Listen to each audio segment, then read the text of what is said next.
born in pain, rising in power. Adora died, bringing life into the world. Twins, a boy and a girl. Her husband, Emika, shattered by grief and guilt, Withdrew from his newborn children. unable to look at them without feeling like they had stolen the love of his life. He hired an 18-year-old nurse, Kioma, to care for the twins. She moved into his spacious home, and while she fed and bathed the babies, She also nurtured a quiet longing for the man of the house. for 6 years, Kioma raised the twins in Emika's emotional absence. He sent money, avoided eye contact, and kept his grief close. But one night, everything changed. Emika came home drunk. Kioma helped him to his room. Desire overrode reason. They slept together. Weeks later, she was pregnant. In a haze of shame and duty, Emika married her. From then, the twins' lives became a silent tragedy. Once she had her own child, a son. Kioma's affection for the twins died. They became burdens. She fed them last, dressed them poorly.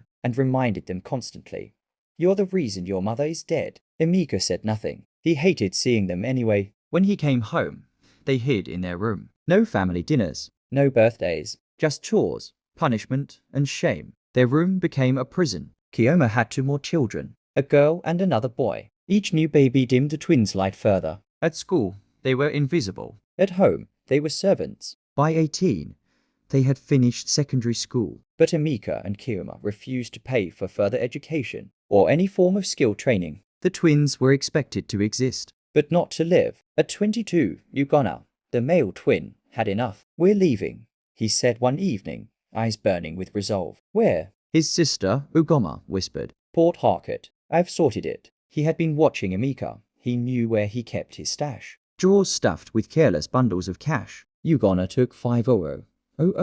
More than enough for a new beginning. He paid for a tiny self-contained apartment online before they left Lagos that night. When they arrived in Port Harcourt, the room was empty. No mattress, no chairs. But it was theirs. Their first night.